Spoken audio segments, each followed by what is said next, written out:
Hello, everyone. Welcome to our 12th Skype session. We're here to talk about the importance of followers and following. And just a brief introduction about Impaction and the Skype sessions that we have. We're simply a team of people who talk about new ideas that make a positive difference in the world. Skype sessions, we have them every other week, and we discuss new ideas and trends in the social impact space. And share our perspectives on that moving forward. So we're briefly going to introduce ourselves, and then we'll start with the topic of discussion. I'm Shivani. I'm one of the co-founders of Impaction, and I'm based here in Chicago. Bethany, you want to go first or next? Sure. I'm Bethany. I'm a second-year master's student studying international affairs, and I'm in Milwaukee. Meghna, how about you? I'm Meghna. I am a UI UX designer, and I work with Impaction and another company in Rockwell, but I am now in Des Moines, Iowa. Anand, how about you? Hey, I'm Anand, and I work as a data scientist for NASDAQ. Awesome. Tanvi? Hi, I'm Tanvi. I am a product manager with Impaction, and I am in Boston. Great. Sukanya, how about you? Hi, I'm Sukanya. I'm based in New York, and I'm a graduate from New York Institute of Technology. And last but not least, Roger. Hi, I'm Roger. I'm in Boston, and I run a company called Idea Track. Great. Thank you all so much for being here. Today, we're going to talk about the misconception of being a leader and how being first on a rankings list or starting a new idea may not necessarily be the best. We have leaders who have shaped our markets and societies and cultures, and in turn, we have put them on a pedestal. But we have to understand that they would be ordinary if it weren't for the people who had supported them, the people, the systems who have supported them. So we're here to change the narrative on the power of being followers, not only leaders in this space moving forward. And I think to kick off this discussion, Tanvi has a question for everyone. Yes, so in order to take this discussion forward, I think it is important that we first, define what followership is or what it means to us.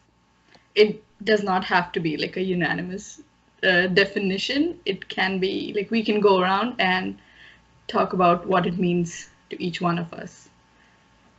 So, Bethany, you want to go? Sure. So I think, one thing I kept thinking about when I was reading these articles and thinking about this importance of not only having leaders is just the idea of how followership, especially in American culture, has kind of a negative connotation because everyone is individualistic. And so being a follower is kind of presented as not having your own ideas or not having the strength to lead. But actually everything is built on followers. So I think of a follower role as more of a support role. And I think that connotation is a little bit easier for people to get behind in terms of understanding that inside of our culture. Mm-hmm. I'll go next. What I now thought about the comment that you just made took me a different spin altogether. It could very easily relate to following someone into an industry if you're trying to get into an industry. So that changes a lot of paradigm on how you really think about how you want to be a follower or not. Because so there can be very different aspects between intercompany and intra-company. So if I'm really trying to follow another company or if a company is trying to follow another company's footstep into a market sector, then those bring very different kinds of conversations. And it would be interesting to discuss both the aspects of it, both within the company and then outside the company, as to how would you really like your followers to, or the followership to be behaved, and how leaders can themselves, even if they are leaders, can somehow have like a combined, intertwined thing, be with maintaining their position as leaders, but have some aspects from the followers to really propel themselves to go ahead. So that would be an interesting conversation to have. So if I understood that right, I think my definition of followership is along the same idea. So I'm thinking, for me, followership really is very intertwined with collaboration. So that would involve working with leaders, just creating these different ideas and just coming up with all of these concepts that leadership should not be responsible for by themselves. I'll go next. I think there's a vacuum of quality leadership throughout all industries. So it's going to be very important to find people who can lead these things, who are not just thrown into them in one form or another, that have to deal with shareholders or any other stakeholders without really understanding the larger implications of what they're doing. And there's been many examples of this throughout the tech industry, absolutely. And one way to combat, and of course that vacuum comes from a tension. I said, of course, I think the vacuum comes from a tension of personal autonomy and between being, having your own personal autonomy and being a follower. And one strategy to get through that is to hold dual roles in a variety of contexts. So, as some of the articles discuss, being a follower in one context and being a leader in another context, and using both experiences to inform how you can best contribute to each community and company from the different perspectives that you hold.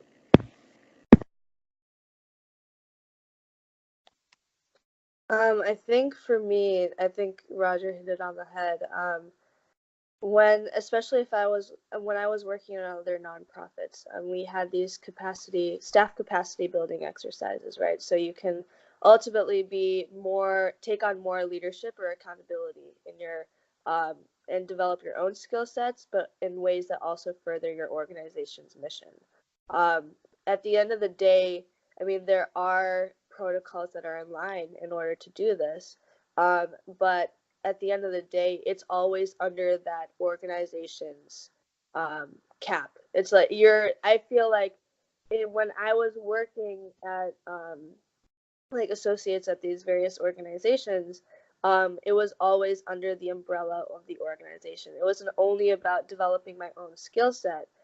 It wasn't about my personal development. It was more about my professional development in ways that help the organization as well. And I understand the need to do this because you do have to invest in your employees and you want your employees to stay there for a longer period of time. But at the end of the day, if we're thinking of ourselves as being individuals that are whose goal is to only further the organization's mission, rather than develop our own capacity, I think that maybe there can be misaligned incentives, and that you can not only be a follower, but they want to give you a leadership role that is under the umbrella of the followership role. So people can mischaracterize that moving forward, and that was like an internal dilemma that I felt as working at organizations, especially with these capacity building exercises. And I'm just wondering, has anyone felt the same way working in these various roles? Yeah, I completely agree. So basically what you said, Shivani, I agree with that, as even I think that followership has to take place only when your ideology or your mission aligns with the leader or those who are leading, because otherwise it just becomes another trend, I think. And for me, that is not what followership is. You need to be aligned with, and you need to believe in the mission that you're following. Of course, there can be branches, I think, because, for example, if you're in a dream company, you believe in what they're doing. That is why it's your dream company, right? But still, in your professional mission or your professional development, there can be some things that you want to do different. But I think that's fine, as you need to be on a path to get to your goal. And the first thing that you need to choose your path on is whether you believe in this work or whether you believe in this path. So I think that is really important. I mean, I think for me, being a follower is like another form of leadership in itself. Maybe you're not leading an entire team, but you eventually will. And to begin with, you are leading yourself into it. So just as a leader, how a leader has, like a good leader should be thinking about his team and, be with the team, working together and not just saying, do it. Being a part of the team in the true sense, even a follower has to think like that for him or herself. So that, then it ties back again to the fact that you need to really believe in what you're doing. I mean, that is the whole, it's a lot of struggle to be able to do that. And I think that's why less and less people are doing that. But yeah, that is my definition of followership. I'm going to jump in on there. Another thing that Shivani said, and it kind of ties into what you were talking about, Tommy, was misaligned incentives, I think was the term you used. And that is, I think, so in a sense, is almost disagrees with the concept of alignment and ideology. So a lot of the issues come to attention of, like Shivani mentioned a couple of times, I want to grow in this way. I want to make this impact on the company or the community, but my role in it doesn't involve anything like that, any ability to really do that. I think a lot of it comes from how the way that we hire people and the way jobs are presented to there as a series of duties and responsibilities that need to be retained. And it's really easy to do that. Like, I need somebody to hit this number by this time and this way, and anybody can fall in and get that thing done. As long as they get it done, then we're okay. And I think sort of what's starting to happen is a realization that model is really conflicting with what we're trying to sell everybody of be self-reliant and this whole like American thing that's out there. And of course, this tension's been going on forever, but we really haven't had the tools to address, well, what else can we do except tell somebody what to do? And it's going to be really, really difficult to put together opportunities, jobs, requirements, aligning the incentives so that the persons can make the decision to affect their job in the way they need to for the overall company, which also allows them to express that autonomy. And that's like so difficult to do. and I, which is where the leadership question comes in, is who's going to step up there and kind of bite the bullet and say, like, I'm going to get all this work done to make sure that these people can get the work done in the ways that they want to get the work done. And that's not, back to Nietzsche, this isn't going to happen unless somebody does it. It's not just going to be a structural result of something that falls out of this. And so from a follower's perspective, learning as much as you can about how the folly of your leaders so that when you get into that position, you can try to do everything you can to build those incentives out properly. And we have a lot of the tools to do that right now, I think, or we're developing them through behavioral economics and a variety of other methodologies.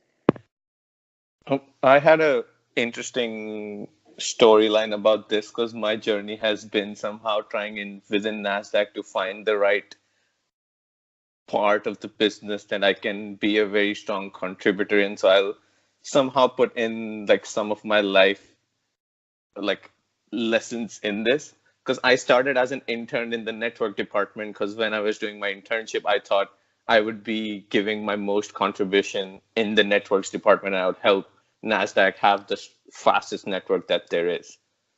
As soon as I went inside the company, I worked for a week, I realized that that was not it. And my actual work, what I really wanted to do was to contribute in the data science aspect or use artificial intelligence to make their networks better.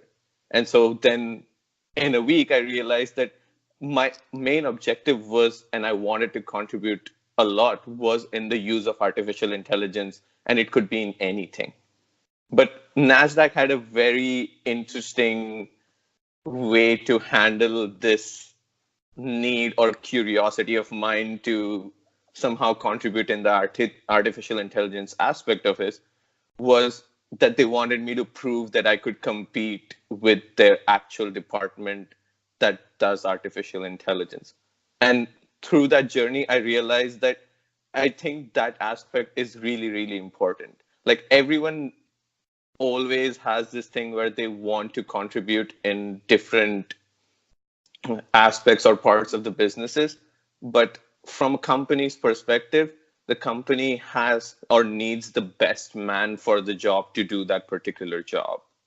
And even though if we think that we are so good in contributing to that aspect of the company, we should also support that by the evidence of showing them that you can go toe to toe with the best that there is in the department and show the fact that you are great enough to contribute.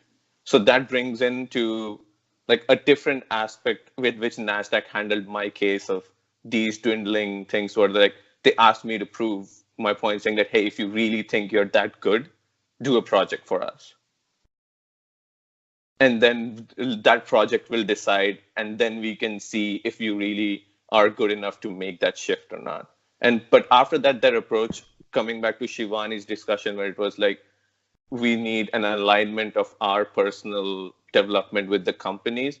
NASDAQ has a very interesting, like, I don't know if it is all NASDAQ or just the managers that I've worked in, and I've been very grateful for them. They have been very good from the fact saying that they would want me to explore my interests, but they have been very good in coming out to say that when you come back, show us that you can show an application within NASDAQ for all of the interests that you want to explore. We won't give you the direction. You come up with a direction in which you wanted to, like, let's say, learn a lot of quant math, and that was your direction in which you wanted your personal responsibilities or your personal skills to explore.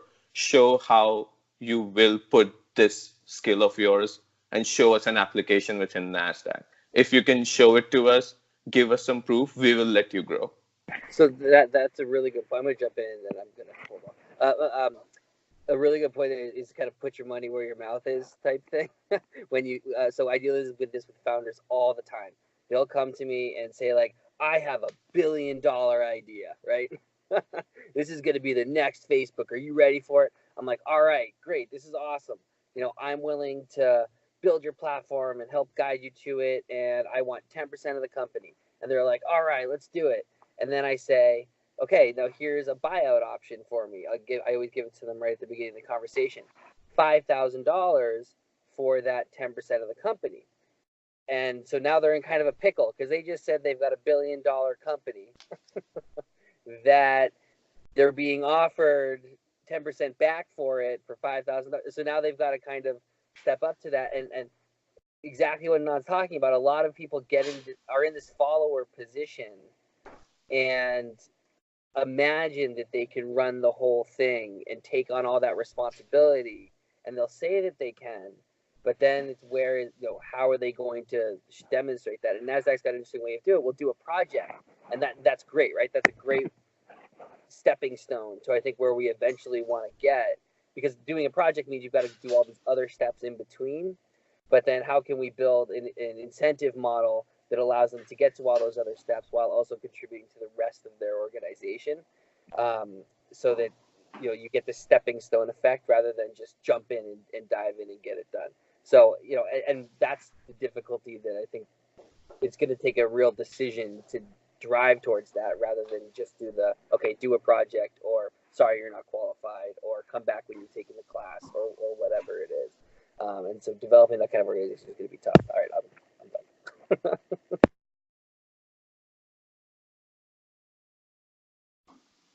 I think you bring up an interesting point, and this is something that I wanted to discuss with you all.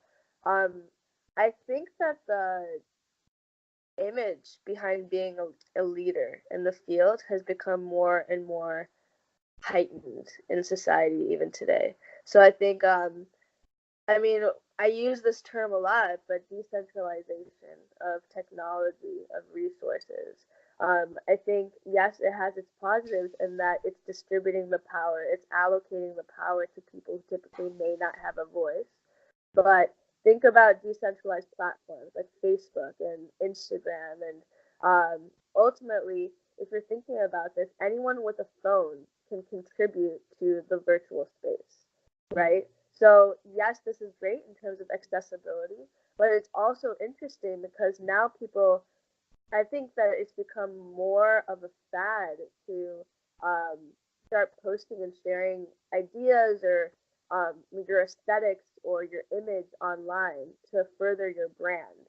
And I think, like, in this way, I think that's kind of also a twist of being a leader, right? You're a leader of your image, you're a leader of your platform, you're a leader of um, it's like everyone wants to hear your thoughts when in actuality no one gives a crap of what you say, and apparently likes equates to how popular or how much you can even make money off of the amount of likes and followers that you have online. So it's interesting because if even you, the term is you have followers online on social media.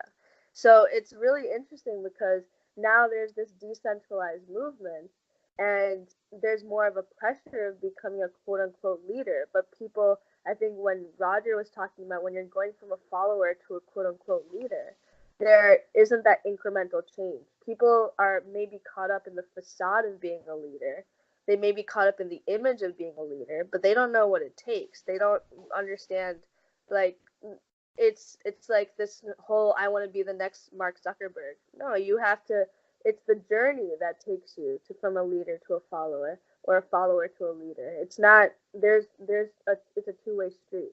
So I think it's just understanding that it's not all glory. I think it's becoming more and more heightened today. I really do. I think the capacity. I think it's become not only more pressurized, but there are more requirements that you have to check off in order to be a leader. So the caliber is even higher. I think Silicon Valley does a great job in portraying this. Like, I don't know if you guys really remember the scenes from Silicon Valley, but when Richard was really asked to speak as a CEO and he did like 2 blunders in the orientation process, in the end he impressed everyone by going and coding for 72 hours straight. And he was like, I don't care if you don't think of me as a public speaker. I don't care if you do not respect me for the person I am. You will have to respect me for the coder I am, because I know my idea works. The idea should lead you. And I am the one who will work ahead or more than all of you combined to finish it. You can follow that instinct of mine or not. And I think that makes a very, very good point. Like, most of my, for me, even as a follower, it is very important for me to know that the guy I'm leading is really good at what he does. Especially at this stage of my career when I'm really looking for someone to properly lead me, not within the company, but also career-wise. I want that. It is one of my requirements to know that he's really good for the job. And if he just says words, that's not good enough. So I think putting your money where your mouth is the right term for it. Because even if the guy's not a great public speaker, I don't care. As long as he can do the job better than me and show me new things, I am ready to follow him, because that means I am learning new things which I did not know before. And for a follower, I think that is the only thing that's important for me. I don't care about anything else. Yeah. The point that even you touched on, Shivani, exactly what I was talking about, blind followership. So that basically it means nothing. You're neither a leader nor a follower at that point. You're just, following a trend rather. That's a fad, as you said. There is this company. It's an education technology company. They wanted to leverage this part of being a good leader and a good follower. So their solution to that is they go and talk to professionals working in the industry. So they have all different kinds of professionals. It can be a CEO, a CTO, it can be a vice president of some sort. It can also be like a data scientist or just a software engineer or just a network engineer, anything and everything, even a teacher. So they have people in all types of jobs that are working in the industry on their platform. Now a student, especially like a high school student who is just trying to figure out what he or she wants to do in life, they can go sign up on that platform and they can choose a person whose path they want to follow. So there are different things, like I am a product manager, right? But I started off in engineering, and not just software engineering. I started off as an electrical and communication engineer. So, but still the path I took landed me to this product manager position, right? And I don't know, God knows where I'll end up and what I'll do. So their entire path is chalked out. And that way is just, it's proved, like they were able to prove that the students felt better because now they can see that even if you start out as an arts major, you can still end up in a good position at a tech company. It just depends on who you follow and how you take that path forward. So, and many of us, like Roger said, there's like this huge vacuum in good leadership. So to kind of solve that problem, this company started with this solution that at least the kids who really need mentorship, who really need leadership, should get this kind of an option, even if it's not the best, but it's a good start, as because you can see and the entire things that that person did to reach where that person is right now. And even if you can follow that, it's something that will lead you correctly. I think that is also, I found that really interesting, of how there are people out there trying to solve issues regarding this. Well, like I had a very weird imagination in mind. It's a very vague idea that I've always wanted for it to happen, but it never happened. It was like I follow sports a lot and have a lot of, like, you can't say mentors, but people who I look up to, but all of them are in sports. Because that was the thing that was always being glorified in front of me. It's on TV always. You can follow their lives. It's always discussed, etc., and that keeps on happening. But I don't know, maybe in the future that happens to professionals in the career who somehow have given that exact spotlight where people can read about the most difficult decision a team leader had to make within Uber that was very crunch in time and things like that. And that would get people interested and excited about, say, hey, that guy is really doing cool things. And like, because we always have these discussions about how difficult it was for Federer or LeBron to make that shot in that crunch time. And oh my God, he's so great. And I'm like, that doesn't help me because his career is 5 years or 10 years or 20 years. I have a career of 50 years and I want to make, for him, in respect to my career, his career is a sprint. I am in a marathon where I retire at 60 or 80. I cannot sustain the same amount of hard work he does every day for 20 years because my hard work has to be more elongated.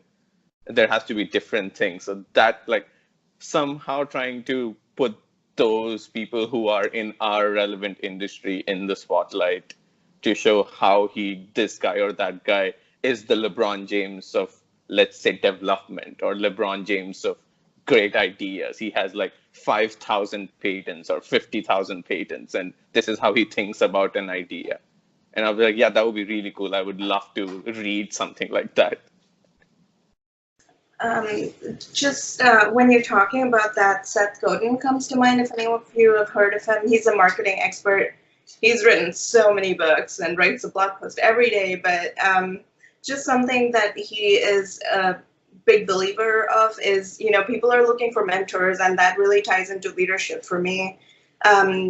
He's like, there are more mentors than there are more mentees than there are mentors. So if you're really looking for a mentor, go into your industry and look for a leader in your industry and adapt them as your mentor and follow what they're doing in those footsteps. So I think that resonates with what you're talking about, not somebody who's just in some industry who's built up this great empire, but maybe someone who you can follow their path slowly and see what is leading to their pitfalls or successes in their career.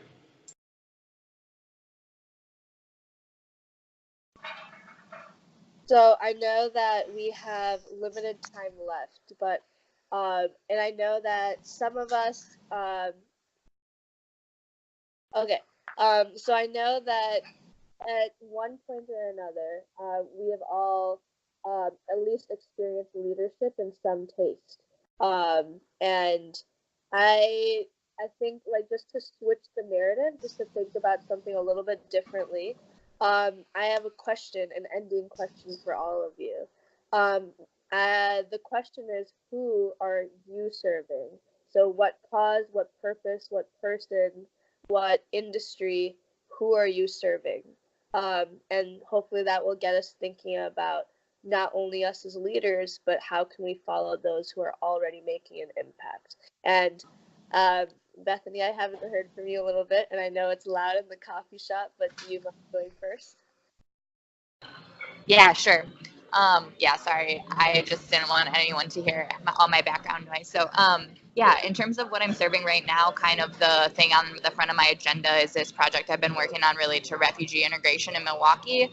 So that's the community I'm mostly working in right now. And what I'm trying, my big focus kind of for the next few months especially, is trying to like build up a platform to make the project I did sustainable so that if and when I leave Milwaukee, which is probably the next step, to some degree, this work can keep happening.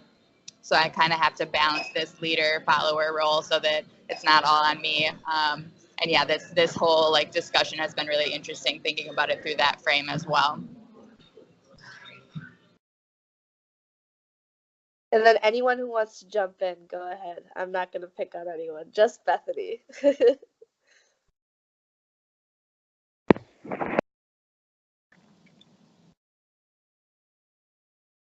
At this point, I think who I am really serving is this, like, I don't know, the quest to help make me do my job the right way and attain skills to just be able to do all of the work that I'm doing currently in the right way. At this point, that notion is what I'm serving. Is like, I know I have a job to do that is on every day. There are holes or loops in my profile, in my skill set that I need to work on to do that job itself in the right way. And I'm like, that is what is pushing me to like, let's attain those skills that would help me do it in the most right way. Like the position should serve the company. So that is what is currently pushing me to do or learn or attain skill sets that I want to do. I want to make one point. So there are a lot of organizations and even colleges which has got like on-campus advisory board and everything, which is working to improve the skill sets of undergrad students. But then the graduate students and the international students are left behind in this space in the skill set improvement. And when they enter the workforce, especially a multicultural workforce, they get lost and they don't know where to improvise.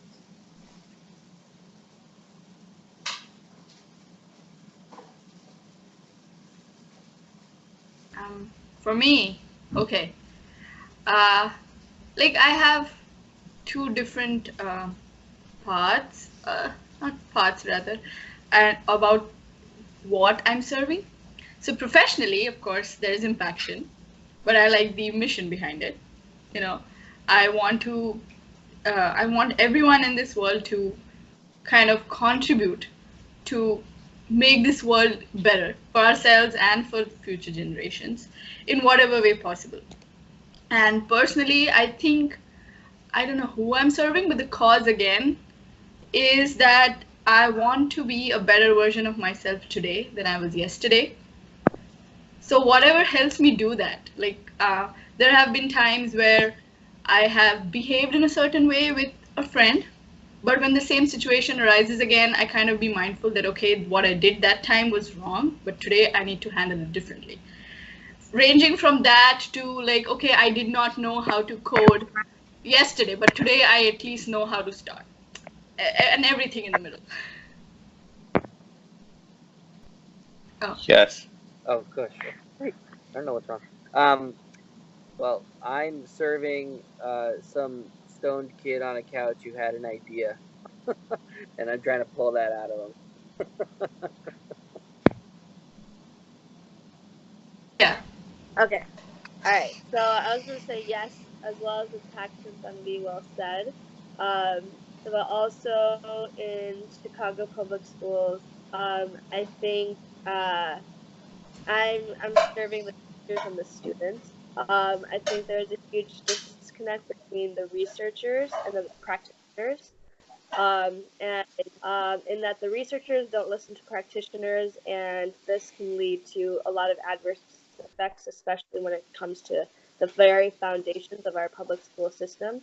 And Chicago is probably one that needs one of the most drastic improvements in the country. So I think as I'm working with Chicago Public Schools, potentially bridging the gap and actually asking teachers and students what they need from admin moving forward.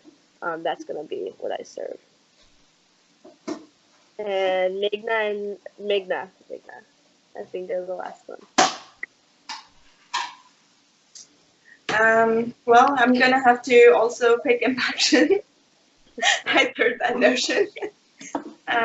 Yeah, I actually agree with Tanvi's viewpoint about, just trying to work with Impaction to help spread resources and serve other people by giving them a platform to make their voices heard, essentially, and then reach out to other people, collaborate, create leaders and followers, and create just a more cohesive idea and just a better world in our tiny little ways. All right, I think I have everyone correct. Yes. I think Sukanya's left. Yeah. Sukanya, Yes, yes. I have a final point. Oh, yeah. So, considering US, for example, you have people from many diverse communities, especially students coming from different countries to pursue their masters or their bachelor's degrees and everything. I feel even the student community should be given like different kind of resources to create an impact. I feel most of them are left behind and they do not have access to many resources to improve their skill sets and everything. Something that I learned from my personal perception in these 2 years in the US by interacting with students from different colleges. Awesome. Yeah. With that transition, I think I think we have a lot of great leaders and followers on this call, and I just wanted to ask this question because at the end of the day, we're all serving something or someone, and it's really important to find power in that moving forward. So, thank you all for joining this call. It's been actually a really great meeting, this one in particular. I think it has shaped a lot of misconceptions that we typically think about when it comes to followership. But yes, thank you all very much. Please do check out our website at www.myimpaction.com and subscribe to our YouTube channel to anyone who is on the call or watching. But yeah, thank you all so much for joining us. We'll see you in 2 weeks.